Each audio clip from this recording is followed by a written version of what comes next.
खेत में रात के समय कुएं की पहली पुकार तारांकन भैरवपुर गांव दिन में जितना साधारण लगता था, रात में उतना ही बेचैन कर देने वाला हो जाता था। चारों तरफ दूर दूर तक फैले खेत, बीच बीच में नीम और पीपल के पेड़, और उन सब के बीच एक पुराना गोल पत्थरों से बना कुआं। वो कुआं ऐसा नहीं था जिसे देखकर डर लगे, लेकिन उसके पास खड़े होते ही सीने में अजीब सी जकड़न महसूस होती थी। गांव के लोग दिन में भी उसके पास ज्यादा देर नहीं रुकते थे, और सूरज ढलने के बाद तो कोई नाम भी नहीं लेता था। मैं तब 20 साल का था। कॉलेज की छुट्टियां थीं, इसलिए शहर से गांव आया हुआ था।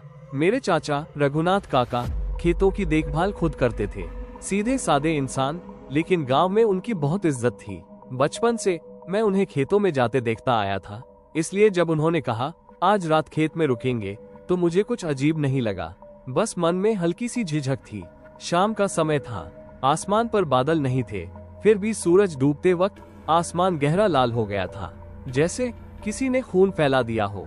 हम खेत के किनारे बने छोटे से कमरे में आ गए। वो कमरा असल में बीज और औजार रखने के लिए बना था। एक टीन की छत, ईंट की दीवारें और सामने खुला खेत। दूर से कुआं साफ दिखाई देता था। मैंने अनजाने में पूछ लिया, काका ये कुआं बहुत पुराना लगता है।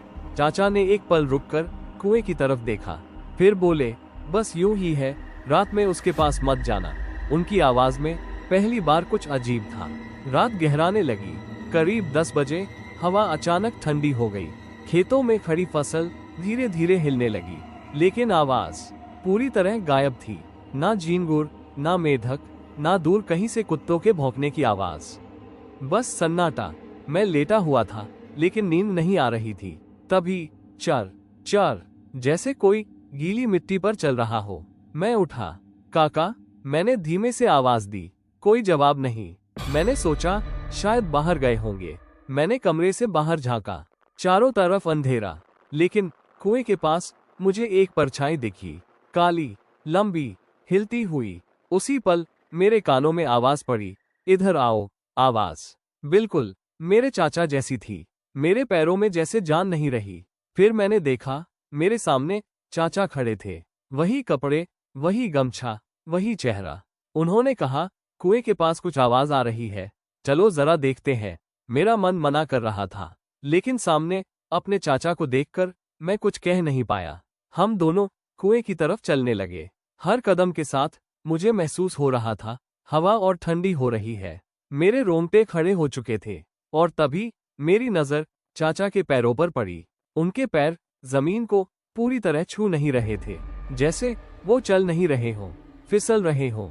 मैंने रुककर कहा, काका। वो रुक गए, धीरे धीरे मेरी तरफ मुड़े, और उस पल मुझे समझ आ गया, ये रात मेरी जिंदगी की सबसे डरावनी रात बनने वाली है।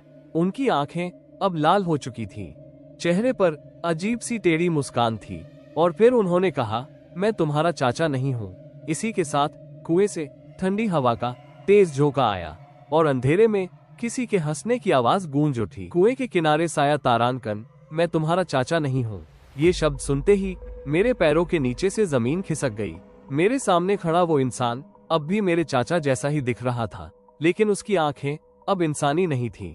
उनमें लाल रंग ऐसे चमक रहा था जैसे अंधेरे में जलते अंगारे। मैंने एक कदम पीछे हटना चाहा, लेकिन मेरे पैर जैसे जड़ हो गए थे। उसने अपना सिर हल्का सा टेढ़ा किया और बहुत धीमी आवाज में बोला, तुम्हें क्या लगा मैं इतने सालों से यहाँ अकेला हूँ और तुम्हें जाने दूंगा?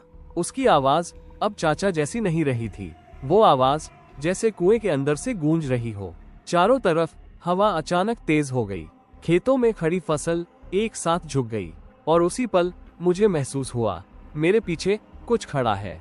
मैंने पीछे मुड़कर देखा, कुछ नहीं, लेकिन फिर भी मेरी गर्दन पर किसी की सांसों की गर्मी महसूस हो रही थी। मेरे सामने खड़ा वो साया धीरे धीरे मेरी तरफ बढ़ने लगा।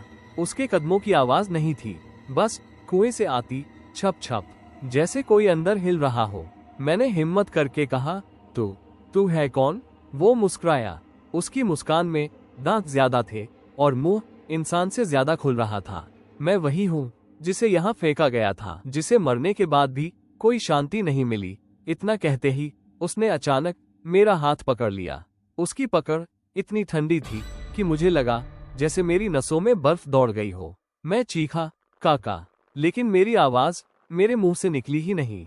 उसने मुझे सीधे कुएं की तरफ खींचा। मैंने पूरी ताकत लगाकर खुद को पीछे झटका, लेकिन वो इंसान नहीं था। उसकी ताकत कई गुना ज्यादा थी। कुएं की मुंडेर अब मेरे सामने थी। नीचे से सड़ी हुई मिट्टी और पुराने पानी की तेज बदबू आ रही थी। मैंने नीचे झांकने की गलती कर दी। अंधेरे में मुझे कुछ हलचल दिखाई दी, जैसे कोई नीचे से ऊपर देख रहा हो। तभी उसने मेरे कंधे पर हाथ रखकर मेरे कान में फुसफुसाया, एक बार गिर गया तो कभी बाहर नहीं आएगा। और अगले ही पल उसने मुझे जोर से धक्का दिया। मेरे पैर फिसले।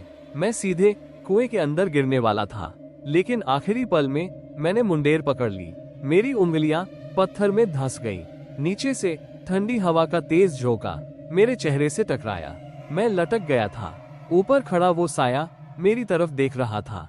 वो हंस रहा था। उसकी हंसी पूरे खेत में गूंज रही थी। बहुत दिनों बाद कोई मिला है, आज मेरा अकेलापन खत्म होगा। मेरी ताकत धीरे धीरे जवाब दे रही थी। मेरी उंगलियां फिसलने लगी। तभी छोड़ उसे, ये आवाज असली थी, मानवीय थी। मैंने ऊपर देखा। मेरे असली चाचा रघुनाथ काका हाथ में जलती हुई मशाल लिए दौड़ते हुए आ रहे थे। जैसे ही मशाल की रोशनी उस साए पर पड़ी, उसका चेहरा बदलने लगा। चाचा का चेहरा धीरे धीरे पिघलने लगा। उसकी त्वचा काली पड़ने लगी, आंखें और ज्यादा लाल हो गईं। उसने गुस्से में चीखते हुए कहा, तू बीच में क्यों आया?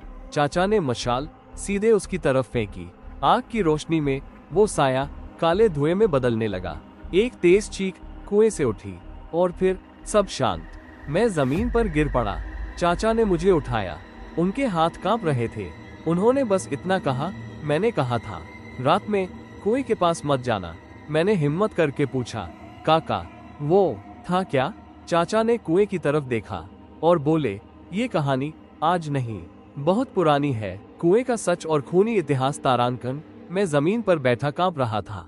मेरे हाथों में अब भी कुएं की ठंडक बसी हुई थी। चाचा ने मुझे पानी पिलाया। उनकी आंखों में डर साफ दिख रहा था, वो डर जो सिर्फ वही इंसान महसूस कर सकता है जो सब कुछ जानता हो। मैंने कांपती आवाज में कहा, काका वो मेरे जैसे तुम्हारे जैसा क्यों दिख रहा था? चाचा कुछ देर चुप रहे, फिर बोले, क्योंकि वो हमारे ही खून से जुड़ा था। मैं चौंक गया। हम दोनों कुएं से थोड़ी दूरी पर खेत के कमरे में आकर बैठ गए। रात और गहरी हो चुकी थी। अब चांद भी बादलों के पीछे छिप गया था। और तभी चाचा ने वो कहानी सुनानी शुरू की जिसे गांव में कोई जोर से नहीं बोलता था। बहुत साल पहले इसी गांव में दो सगे भाई रहते थे। एक था धनराज, सीधा, मेहनती, लेकिन ज्यादा बोलने वाला नहीं। दूसरा था रघुबीर, तेज दिमाग, चालाक और लालची। खेत, कुआं, सब कुछ दोनों का साझे का था, लेकिन रघुबीर चाहता था सब कुछ सिर्फ उसका हो। एक रात दोनों भाइयों के बीच कुएं के पास झगड़ा हुआ। झगड़ा बढ़ा, आवाजें तेज हुई और उसी गुस्से में रघुबीर ने धनराज को कुएं में धक्का दे दिया। धनराज चीखता रहा, मदद के लिए पुकारता रहा, लेकिन रात बहुत गहरी थी और रघुबीर बहुत डरपोक। उसने कुएं पर पत्थर डाल दिए और भाग गया। अगली सुबह गांव को बताया गया, धनराज खेत छोड़कर कहीं चला गया। किसी ने सवाल नहीं किया, क्योंकि कुएं की तरफ कोई जाता ही नहीं था। चाचा की आवाज अब भारी हो चुकी थी, लेकिन मरने के बाद धनराज की आत्मा शांत नहीं हुई। चाचा बोले, वो कुएं से बाहर आने की कोशिश करता रहा। धीरे धीरे उसने ये सीख लिया कि इंसानों की शक्ल कैसे ओढ़ी जाती है। मैंने डरते हुए पूछा, लेकिन वो मेरे चाचा जैसा क्यों बना?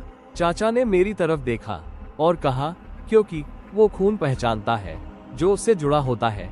जिसका रिश्ता हत्यारे से जुड़ता है वो उसी का रूप लेता है। मेरे दिमाग में एक बात गूंजने लगी, काका हमारा रिश्ता। चाचा ने धीरे से कहा, रघुबीर हमारे दादा का भाई था। मेरे शरीर में सिहरन दौड़ गई। इसका मतलब वो साया हमारे ही परिवार का था। तभी बाहर से कुएं की तरफ से एक आवाज आई, छप छप, जैसे कोई पानी में हाथ मार रहा हो। चाचा उठ खड़े हुए। वो अभी गया नहीं है, उन्होंने कहा। मैंने देखा, खिड़की से कुएं की तरफ एक धुंधली परछाई फिर से उभर रही थी, लेकिन अब वो मेरे चाचा जैसी नहीं थी। अब वो मेरी ही शक्ल ले रही थी। मैं डर के मारे पीछे हट गया। चाचा ने दांत भींचते हुए कहा, ये सिर्फ शुरुआत है, अब वो हम दोनों को छोड़ेगा नहीं। और उसी पल कुएं से एक भयानक चीख उठी, तुम बच नहीं पाओगे। हवा तेज हो गई, दरवाजा जोर से बंद हो गया और कमरे की बत्ती अपने आप बुझ गई। अंधेरे में हम दोनों की सांसें तेज हो चुकी थी, क्योंकि अब ये साफ हो चुका था, वो आत्मा अब सिर्फ बुला नहीं रही थी, वो पीछा कर रही थी। खेत में तंत्र, आत्मा का हमला और मौत का साया तारांकन। अंधेरा इतना गहरा हो चुका था कि अपने ही हाथ सामने नहीं दिख रहे थे। कमरे के अंदर मैं और चाचा बस सांसों की आवाज सुन पा रहे थे। कुएं से उठती उस भयानक चीख के बाद पूरा खेत जैसे जाग गया हो। फसलें जोर जोर से हिलने लगी, हवा में मिट्टी उड़ने लगी और दूर कहीं पेड़ के पत्ते ऐसे कांप रहे थे जैसे कोई उन्हें नोच रहा हो। चाचा ने मेरी कलाई पकड़ी, उनकी पकड़ में डर साफ था। अब ये यहाँ रुकने वाला नहीं, उन्होंने कहा, ये आज खून लेकर ही मानेगा। मैंने डरते हुए पूछा, काका अब क्या करेंगे? चाचा ने एक गहरी सांस ली। गांव के बाहर जो पुराना पीपल है, वहाँ एक आदमी रहता है, लोग उसे तांत्रिक कहते हैं, वो ही इसे रोक सकता है। इतना कहकर चाचा ने दरवाजा खोल दिया। जैसे ही दरवाजा खुला, ठंडी हवा का एक जोरदार झोंका हम दोनों से टकराया और उसी पल मैंने देखा कुएं के पास कोई खड़ा था, लंबा, काला और अब बिल्कुल इंसान जैसा नहीं। उसका शरीर अजीब तरह से मुड़ा हुआ था, उसकी गर्दन एक तरफ झुकी हुई और उसके पैर जमीन से ऊपर थे। मैंने चीखते हुए कहा, काका वो देखो। वो साया धीरे धीरे हमारी तरफ बढ़ने लगा। हर कदम के साथ जमीन ठंडी होती जा रही थी। चाचा ने मुझे पीछे धकेला, भागो। हम खेतों के बीच दौड़ने लगे। पीछे से हंसी की आवाज आ रही थी। वो हंसी अब किसी एक की नहीं लग रही थी, जैसे कई लोग एक साथ हंस रहे हो। तभी मेरे पैरों के नीचे कुछ फिसला, मैं गिर पड़ा। पीछे मुड़ा तो देखा जमीन से एक काला हाथ मेरे पैर पकड़ चुका था। हाथ में नाखून नहीं थे, बस काले सड़ते हुए पंजे। मैं चीखा। चाचा ने मशाल से उस हाथ पर वार किया। एक तेज चीख हवा में गूंज गई, हाथ मिट्टी में घुल गया। लेकिन उसी पल मेरे सामने वो आत्मा पूरी तरह प्रकट हो चुकी थी। अब उसका चेहरा कभी मेरे जैसा, कभी चाचा जैसा, तो कभी किसी अनजान आदमी जैसा बदल रहा था। उसने गुर्राते हुए कहा, आज कोई नहीं बचेगा। हम किसी तरह खेत से बाहर पीपल की तरफ पहुंचे। पीपल के नीचे एक झोपड़ी थी। चाचा ने जोर से आवाज दी, बाबा दरवाजा खोलो। दरवाजा धीरे से खुला। अंदर एक बूढ़ा आदमी था, सफेद आंखें, लंबे उलझे बाल और गले में हड्डियों की माला। उसने हमें देखते ही कहा, वो तुम्हारे पीछे आ चुका है। मेरे शरीर में सिहरन दौड़ गई। अगर आज इसे नहीं रोका गया, तांत्रिक बोला, तो ये पूरे खूनदान को खत्म कर देगा। उसने जमीन पर एक घेरा बनाया, उसके अंदर लाल सिंदूर, काले नींबू और जलती हुई धूप रखी। तुम दोनों इसके अंदर रहो, उसने कहा। जैसे ही मंत्र शुरू हुआ, हवा पागल हो गई। पीपल का पेड़ जोर जोर से हिलने लगा और उसी पल वो आत्मा घेरे के बाहर प्रकट हुई। उसकी आवाज अब साफ थी, रघुबीर। मुझे क्यों मारा? चाचा के चेहरे का रंग उड़ गया, क्योंकि वो नाम आज तक किसी ने नहीं लिया था। तांत्रिक चिल्लाया, मंत्र मत तोड़ना। आत्मा घेरे को तोड़ने की कोशिश करने लगी। उसके हाथ अंदर घुसने लगे। मेरे सामने मौत खड़ी थी और तभी आत्मा ने सीधे मेरी तरफ देखा और कहा, तू मेरे जैसा है। जमीन फटने लगी, आग बुझने लगी और तांत्रिक की आवाज धीरे धीरे कमजोर पड़ने लगी, क्योंकि ये तंत्र अभी अधूरा था और आखिरी लड़ाई अभी बाकी थी। अंतिम रात, कुएं का बंद होना और कभी न मिटने वाला डर। तारांकन। तांत्रिक की आवाज अब टूटने लगी थी। उसके माथे से पसीना नहीं, खून टपक रहा था। मंत्रों की गति धीमी पड़ चुकी थी। पीपल का पेड़ ऐसे कांप रहा था जैसे उसकी जड़ें जमीन से बाहर निकल आएंगी। घेरे के बाहर वो आत्मा अब पूरी तरह दिखाई दे रही थी। उसका शरीर इंसान जैसा नहीं रहा, चेहरा हर पल बदल रहा था। कभी धनराज, कभी मेरे चाचा, कभी मेरा, और फिर एक ऐसा चेहरा जो मैंने कभी नहीं देखा था, शायद उसकी असली शक्ल। उसने जोर से चीखते हुए कहा, मुझे शांति चाहिए या फिर तुम सबका अंत। उसकी आवाज सीधे दिमाग के अंदर घुस रही थी। मुझे लगा मेरे कानों से खून निकल जाएगा। तांत्रिक अचानक घेरे के बीच गिर पड़ा। चाचा चिल्लाए, बाबा, लेकिन तांत्रिक ने कमजोर आवाज में कहा, अब ये काम तुम्हें करना होगा। चाचा की आंखें फैल गईं। मैं? उन्होंने कहा। तांत्रिक ने कांपते हाथ से एक छोटा सा तांबे का ताबीज निकाला। ये ताबीज कुएं में डालना होगा, उसने कहा। लेकिन उसके खून से बंधे इंसान को। उसकी नजर सीधे चाचा पर गई। मेरे दिल की धड़कन रुक गई। इसका मतलब, क्योंकि हत्या रघुबीर ने की थी और चाचा उसी खून से जुड़े थे, तो ये काम उन्हीं को करना था। वो आत्मा अब हंसने लगी। आओ, उसने कहा, फिर से कुएं के पास चलें। चारों तरफ हवा इतनी तेज हो गई कि सांस लेना मुश्किल हो गया। पीपल की डालियां टूटकर गिरने लगी और अगले ही पल हम फिर से कुएं के सामने खड़े थे। लेकिन अब कुआं पहले जैसा नहीं था। उसके अंदर से काला धुआं निकल रहा था और नीचे से आवाजें, सैकड़ों आवाजें, जैसे सिर्फ एक नहीं, कई आत्माएं अंदर बंद हों। चाचा ने कांपते हाथों से ताबीज पकड़ा। वो आत्मा कुएं के किनारे खड़ी थी। अब उसका चेहरा पूरी तरह धनराज का था। उसने कहा, एक बार फिर से मुझे अंदर फेंको। चाचा रो पड़े। मैंने नहीं मारा था, उन्होंने कहा। आत्मा की आवाज कड़क हो गई, लेकिन खून ने मौन रखा। उस पल मुझे समझ आया, ये बदला सिर्फ हत्या का नहीं था, ये बदला था चुप्पी का। चाचा ने आंखें बंद की और ताबीज कुएं में फेंक दिया। जैसे ही ताबीज पानी में गिरा, धरती हिल गई। कुएं से भयानक चीख उठी। वो आत्मा आसमान की तरफ उठी। उसका शरीर धुएं में बदलने लगा। अब कोई मेरे जैसा न बने, ये उसके आखिरी शब्द थे। एक जोरदार धमाका हुआ और कुआं अपने आप धंस गया।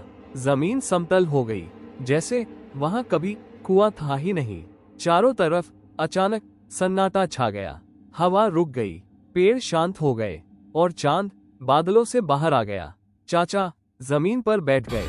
उनकी आंखें खाली थीं। हम सुबह तक वहीं बैठे रहे। सूरज निकला, गांव वाले आए। सब कुछ सामान्य लग रहा था, लेकिन वो जगह, आज भी वहां कोई फसल नहीं उगती और गांव में आज भी कहा जाता है, अगर खेत में रात के समय कोई अपने ही रिश्तेदार की आवाज में तुम्हें बुलाए, तो याद रखना, हर अपना अपना नहीं होता और हर कुआं सिर्फ पानी के लिए नहीं होता। कहानी समाप्त। ऐसे ही वीडियो देखने के लिए हमारे चैनल हॉरर स्टोरीज चैनल को सब्सक्राइब करें और बेल आइकॉन घंटी का निशान दबाएं।